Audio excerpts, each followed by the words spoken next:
Hi everyone, welcome to this video. This is going to be quite a simple one, but I hope it's going to be quite interesting or useful to you, and also maybe a little bit inspiring. So you know how much I love Paynes Grey. It's a colour that I always use, I always have it in my palette, and I have Paynes Grey in pretty much every different art supply I have, whether it's a pencil or a gouache paint or an acrylic paint. I love Paynes Grey. But what I wanted to do is try as many different brands of Paynes Grey watercolour as I could. So over the past few months, I've been collecting a few just so I could share them with you and make this video. I'd actually forgotten that I was going to make this video. I bought them a while ago and I popped them in a drawer in the studio and totally forgot that I was going to do this. So I thought I'd sit down today, even though I've got a dirty desk and I'm pretty much unprepared. I found them and thought that I would just sit down and film it for you before I forget again. So we have 10 different tubes here, various brands, and I also have 2 pans of watercolour, the A Gallo Paynes Grey and also the core version 2. So we're going to have 12 in total. I'm going to be swatching on some cold press watercolour paper. It is either the Canson Heritage or the Fabriano Artistico. I have sheets of it, like loose sheets, in a folder in the studio. I can't find any identifying mark on it. I do know that it's the 640 GSM though, because it's very, very thick. As you can see, it's almost like card. It's very thick. I'm going to be using the Betty Hayway's No. 7 brush. I'm always asked about my brushes, and more often than not when I'm swatching, I'm using this one. Not always, but most of the time. I have this cute little palette here that I haven't used before. Now this was from somebody on Etsy. I bought it a while ago, but I haven't used it yet, and I cannot remember the name. If I find out the name of the person, I will put it on the screen. What else was I going to tell you? Oh yes, I'm going to be swatching in a botanical style. So they're going to be like very loose, very simple, but really pretty botanical motifs. Is that what we could call them? So it kind of makes a nice pattern when you've done all of the different swatches and you have all of these botanical shapes. And this on its own could be a good idea if perhaps you're in a bit of an art block and you want to warm up a little bit, get back into painting. These are really simple to do. If you're a beginner and you just want to do something very simple with your watercolours in just one colour, maybe to make a card for someone or just to make some art for yourself, just to practice, this could be a really nice little exercise. Okay, without further ado, let's get on. Which one shall we start with? I think I'm going to start with one of my all-time favourites, which is the Winsor & Newton Professional Paynes Grey. By the way, I'll have to excuse my nails. I have been rearranging my watercolour palettes, my handmade watercolours, and I had a bit of a messy time. So that's why I have paint in my nails. As I said, this video is very unplanned. While I was in here messing around with paints, I just thought I would get on and film this video because I don't know why I haven't done it before now. I think I squeezed out a bit too much there, by the way. But let's do the Winsor & Newton Professional Paynes Grey. We will start. It's always the starting is the difficult bit. Where are we going to start? We'll start here. I'm just going to do a very simple leaf shape. So this is a great way to test your watercolours, see what they can do, but also create something that's really quite beautiful at the same time. So I'm just going to stick to using this one brush. So you could say this is a one brush, one paint exercise, isn't it? It's just that we'll be trying the different brands of Paynes Grey. One thing I would recommend when you're doing these botanical designs is to use a brush that can hold a lot of paint or water, like this one can, but has a really fine tip. This is why I love the Betty Hayway's brushes. So I'm just going to water this down a little bit because we want to see how this looks in its more diluted state. So that's what I'm going to be trying to do with these swatches. Just see if we can, actually I'm going to put a little bit in there. Do another one here. Do I want to add more? Do I? Yeah, maybe I do. The botanical shapes can be really quite simple. They look very effective actually. So we're going to leave this one like this. We can see how it looks in mass tone here and with a little bit of water. And then there's more of a wash there. I feel like I should label these as we go along. So I'll do that, and I'll write down the pigment numbers as well. The pigments in the Winsor & Newton professional version of Paynes Grey are PB15, PBK6 and PV19. I really love this one because it leans more towards blue. Some Paynes Greys don't, and you'll probably see this as we go along.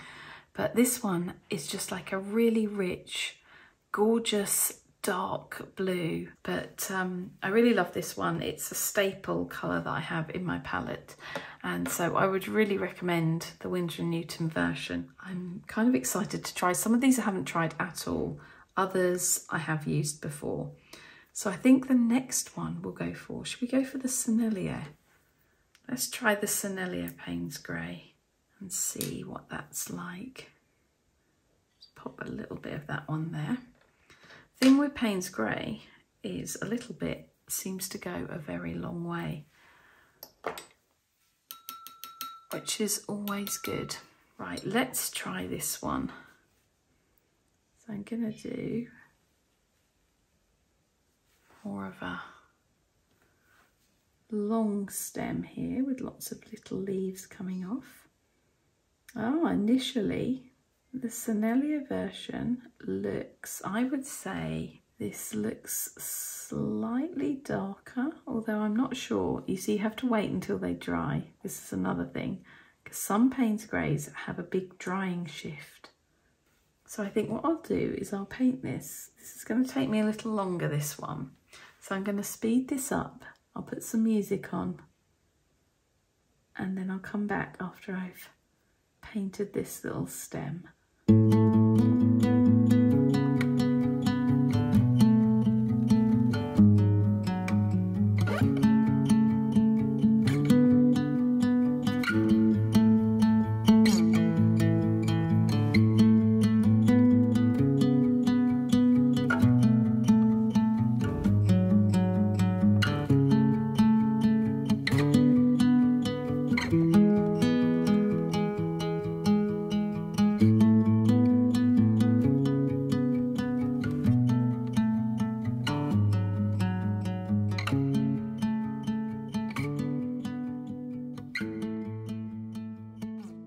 So I'm really liking the Sennelier version. It's very, very pretty.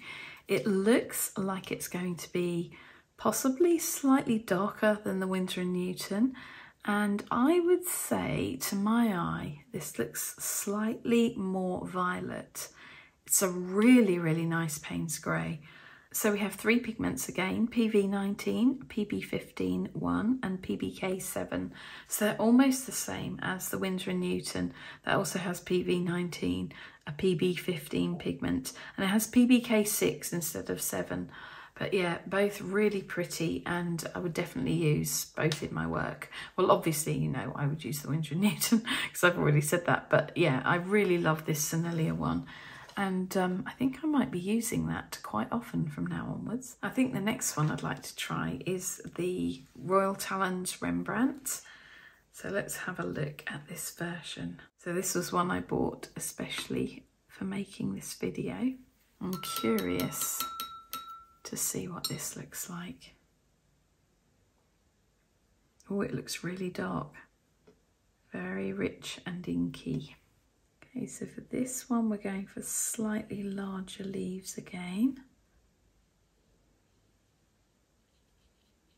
I would say at the moment this is looking slightly more like the Sennelier Paynes Grey than the Winsor & Newton. But as I said, it's interesting when they dry, they do tend to change a little bit. Yeah, this is definitely looking more like the Sennelier. Very nice to work with. All of these feel lovely so far.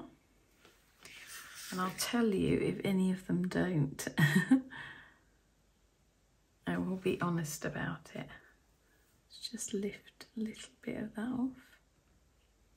Do you see how simple and effective these botanical designs are? Okay, let's write down the details of this one. So this one only has two pigments, PBK6 and PB15. So there's no violet pigment in this one. So I'm surprised it looks so similar to the Sennelier, but we'll see what it looks like when it's dry and we'll move on to the next one. So I think we will go for the Holbein. So this is the Holbein Artist's Watercolour. Just have a tiny tube of this one. So far they're not looking vastly different to each other. Let's see what this one looks like.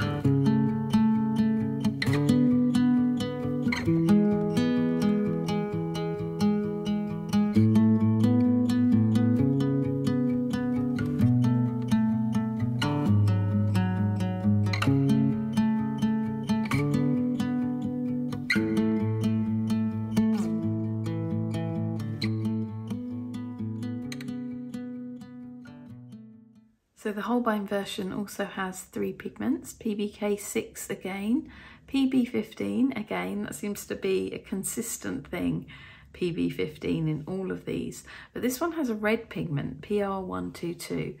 So yeah, again, this is slightly more like the Sennelier version.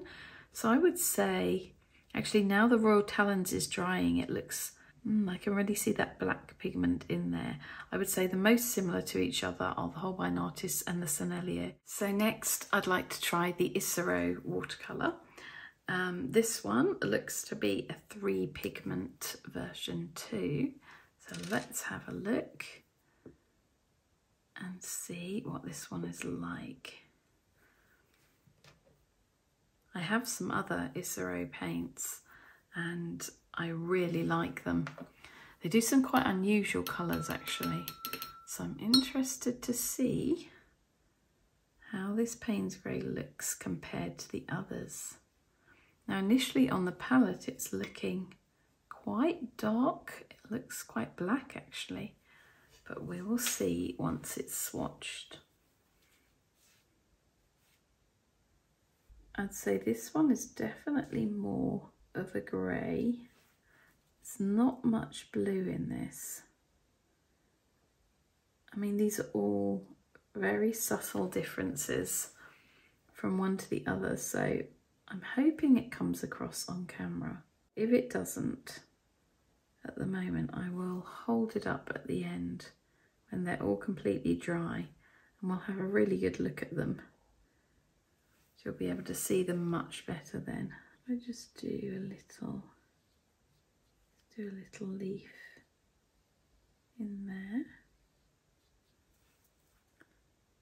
Yeah, I think we'll have a much better idea once they're actually fully dry.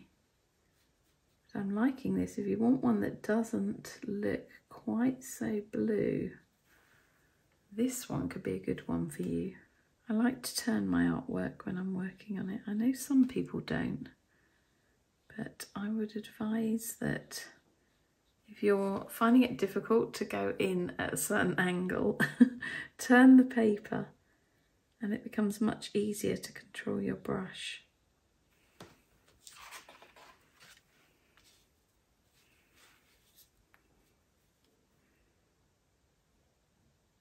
The Isero one has a slightly different quality to the others. It's slightly granulating. And so if you're looking for one that has more texture, I'm really loving this texture, and leans more towards being a grey than a blue. I'm really liking it. I think this is going to be one that I use a lot actually. It has PBK 11, PB 29 and PB 15. So again, the PB 15, all of these have PB 15 so far, but this one is the only one with PB 29 in, and PBK 11, so they've chosen a different black as well. So I think next we'll go with the Schmincke Horadam Paynes Grey Bluish. So they have two different Paynes Greys. They have their regular Paynes Grey and the Paynes Grey Bluish. And this one, as you can see, is one that I already use in my work because I've used quite a lot from this tube. But I don't have their other version. It looked, on the swatches online, it looked a little bit too, I don't know, I don't want to say boring, but it did look a bit boring, to be honest. I mean, it depends what you're after, but it just looked a bit to me like it was more of a basic grey. And I really like Paynes Grey to be something a little bit different. So that's why I went for their Paynes Grey Bluish.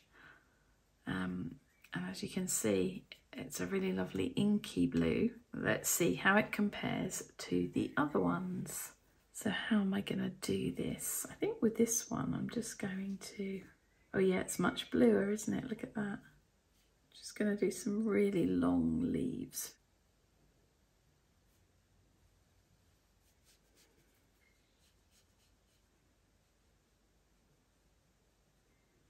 So it's interesting with this one, it's so much more blue than the others, but it's a really lovely shade of blue. It has one black pigment in it and two different PB15s. Now I'm not entirely sure what that means. Does it mean that it's the same pigment, but it's been processed somehow differently, treated differently? I don't know, but it's made a really, really nice colour.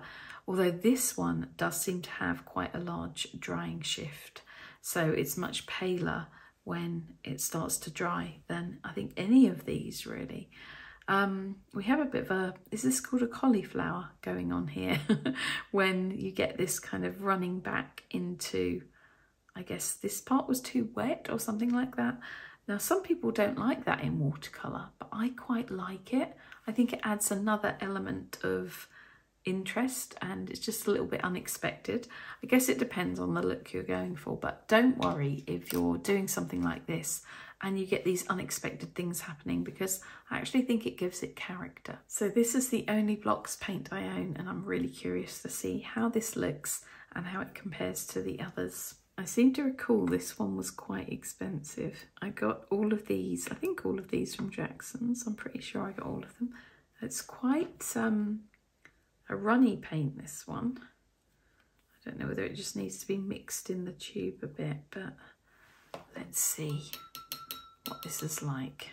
Oh wow, this one does look really like it leans much more towards black.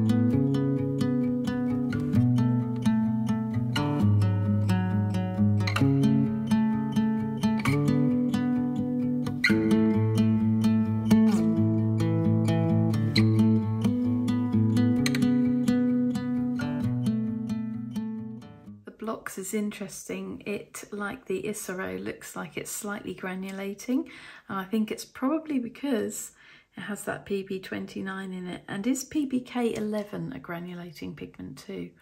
I can't remember. I'm not that great at pigments. I kind of know a little bit, but not a lot. But yeah, it has the same mix, so it's PBK11, PB29 and PB15. So it's pretty much the same pigments, but it looks much more of just like a really dark grey than the Isero one does. I wouldn't necessarily say that to me it looks like a Paynes Grey, but it is a nice grey nonetheless. It's interesting how the last two have been quite different from the first 5. Okay, we have 3 more tubes to do and then I'll move on to the pans. So I'm going to go with, I think, the Michael Harding version. I've really liked a couple of the other Michael Harding paints I've bought recently. I don't have many, but what I do have I really like, particularly the Cosmic Blue. So I think maybe we will do a longer stem here again, with lots of little leaves coming off.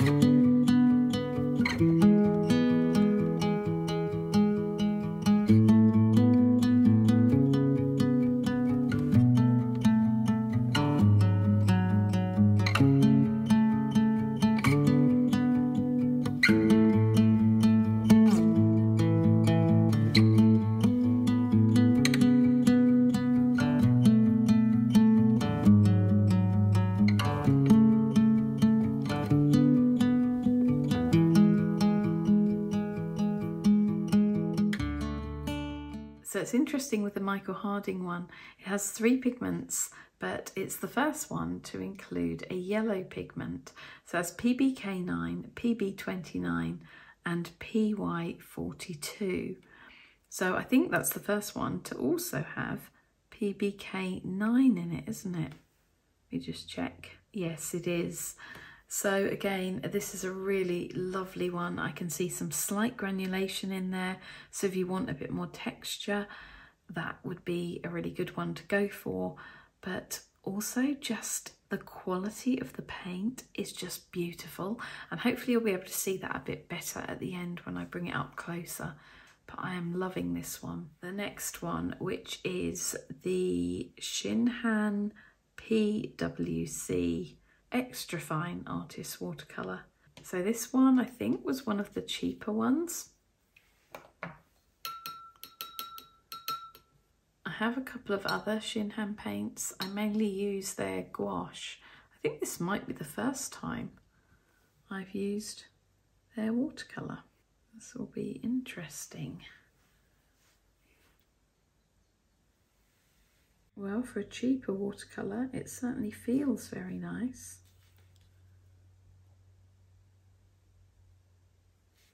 It has a nice richness.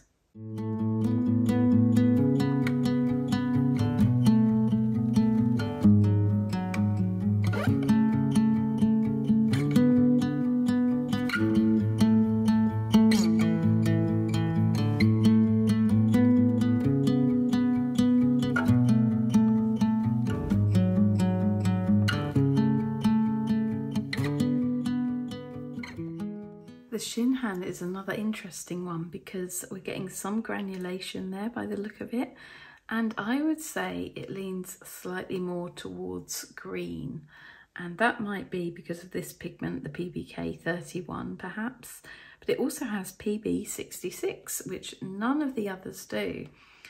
So yeah, 2 completely different pigments to the others, and it's resulting in a really nice paint.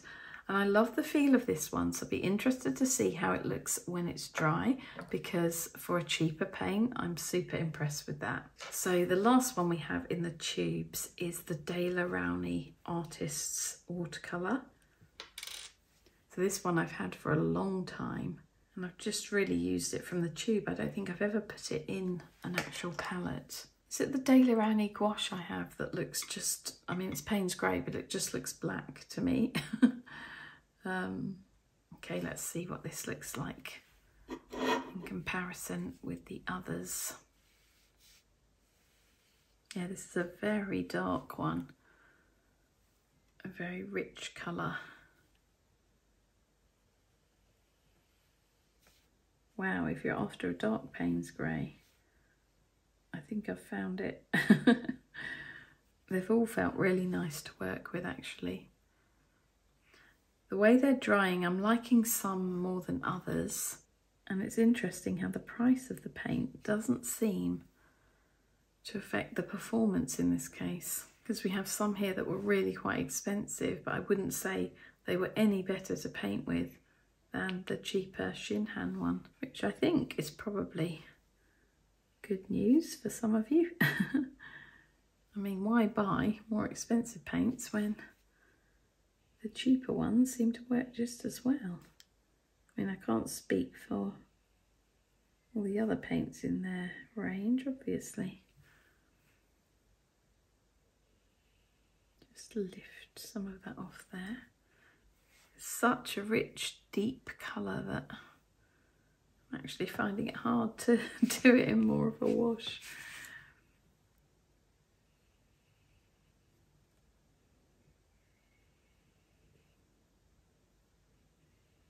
I think this is possibly one of the darkest ones that I've tried so far, and I'm really liking it actually. The richness of it is really nice. It is slightly less blue maybe, but we'll see when it dries. But yeah, still really liking it. It has two pigments, PBK7 and PB29. That's probably why I can see some slight granulation there, but yeah, not as much as some of the others, as the Isero and the Michael Harding. But yeah, we'll move on to the two pans of paint I have now, and then we'll look at them all when they're dry, and I'll give you a close-up view of them. I've just made a schoolgirl error. I went to get this little palette, which I actually put together the other day. I called it my magical night palette. So this is based on my original night palette, but because I'm changing the way I'm doing the night landscapes now, I'm using far more greens and less pinks and so on. I have decided to change the palette. So this is how it looks now. I feel like this should be a separate video really. I have a couple of palettes here that I've put together. Maybe I'll show you in more depth and we'll do an art process with these or something. But you can see here it's got like indigos and Paynes Greys along the top, some more violet-y colours, and the greens going through into some more earthy colours and metallics at the bottom here. So I discovered that I actually have two Paynes Greys in here that we haven't used. So not just one, but two.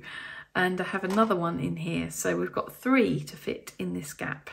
I thought there were only going to be two, but now there are three. I forgot that I had the Daniel Smith Paynes Grey. How did I forget that? I don't know. But I guess what we're going to do is we're going to try and fit three in here, which is a bit annoying because, you know, obviously it would have been far more even to just have two, but I want to share all of them with you. So, okay, let's just do this. So it's the third one along.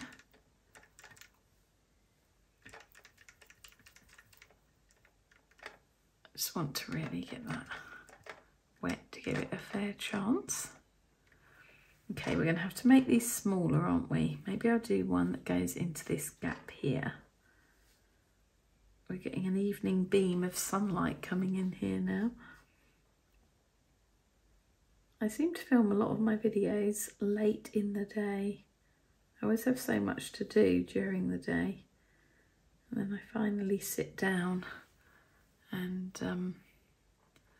decide to film a bit later on. Because the days are so long at the moment here in the UK. It stays light until about 9 o'clock or so now, which is really nice.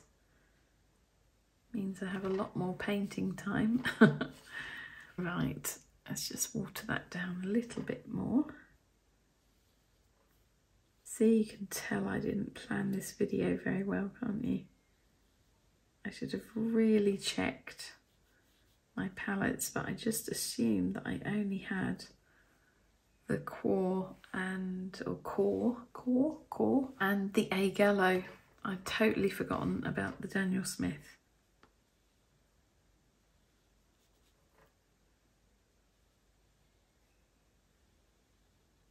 It's a very nice one.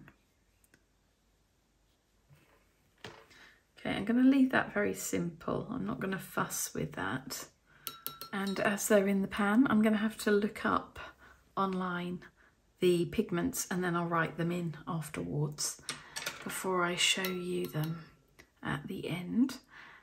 Right, the next one is the core. This is a recent or fairly recent discovery for me. I've bought a few core paints and I really like them. I haven't got too many because I've got so many watercolours now. I didn't need to get many cores, so I just have a little tin with maybe, I think about 11 different colours in. Right, let's try this one. This is super dark. It's a really lovely Paynes Grey.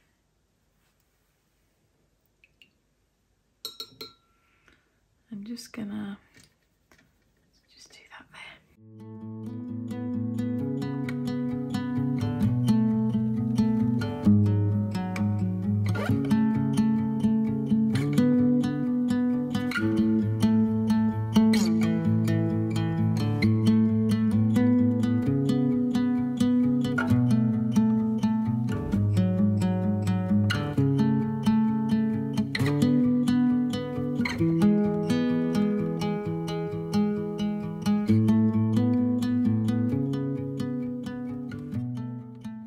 So finally, we're going to move on to the A Gallo Paynes Grey.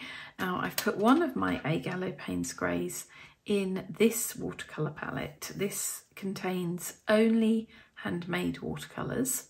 Now, most of these I've had for a good couple of years now or more, but I had many more and I had a lot of colours that seemed to be very similar to each other because I bought my own handmade watercolours. And then I was given some from Archive Creation and I was given some from Deep Deep Light. I also bought some from Deep Deep Light as well. But I seem to have accrued a lot of handmade watercolours and some of them are a little bit similar to others I have. So what I did is I went through everything very, very thoroughly and I decided to narrow down. The Deep Deep Light ones are in a separate palette. I have A Gallo colours in a separate palette, generally speaking. And Archive Creation, I have those in a separate palette of their own. But these are a mixture of brands and I decided that I would narrow them down. They were in 2 palettes.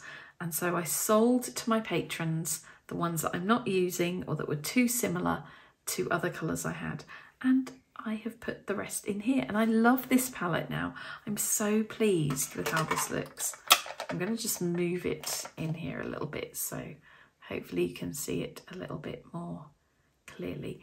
But yeah, so I have the A Gallo Paynes Grey in here. We're going to swatch that one and then I think I'm going to just leave them to dry. I'm going to fill in the pigment info and we'll come back and I'll show them all to you close up so you can have a really good look. And I'll just talk you through which ones I think are my personal favourites, which ones I would use more in my work. But yeah, we're all different and you may have one that you like that maybe I don't like so much, but that's why we're doing this, to find out. So let's get on and swatch the last one. So here's my little swatch chart for this palette. I did this earlier today actually. So the A Gallo Paynes Grey is the 1, 2, 3, 4, 5, 5th one along. So it's this one here. Yeah, when sorting my watercolours out, I decided that I would keep both of the A Gallo Paynes Greys because I know that it's a colour I use a lot.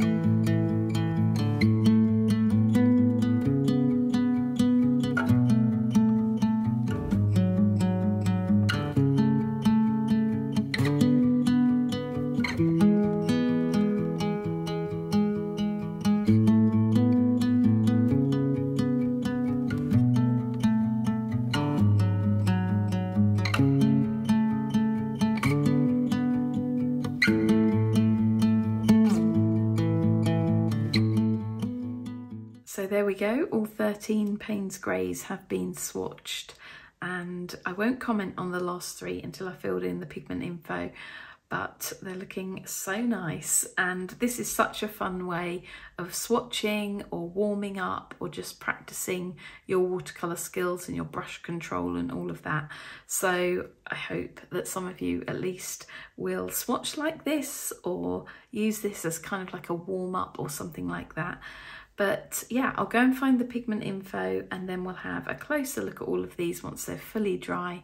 And yeah, I can talk to you a bit more about those ones there. Here they are after being left to dry overnight. So they're now definitely fully dry, and hopefully you can see the slight variation in them. Obviously the 2 that are the most different are the Schminke Horadam Paynes Grey Bluish and the Blocks Paynes Grey here. The Blocks one looks really just grey. I actually showed these to Dominic as well, and he said that that one is not what he'd think of as a Paynes Grey. And I have to agree. I think it will be really nice to use in general, but it's not a Paynes Grey. Really, really love the, well, you know I love the Winsor & Newton. Sorry, the noise you can hear in the background is the dishwasher. So if that's picking that up, it's not super professional, but what can you do? I love the Sennelier. The Royal Talons Rembrandt is quite nice if you want a darker one. I would say the darkest ones here actually are the De La Rowney Artists and the Royal Talons Rembrandt, and perhaps the Core one as well. That's quite a dark one. Holbein Artists I really love. The Isero I love. Not so much for the colour, although the colour is okay, but I like it for the granulation. I don't know whether you can, let me see if I can just bring that up. Can you see the granulation there? I don't know how much this is showing up on camera, but Michael Harding, really, really love the Michael Harding one.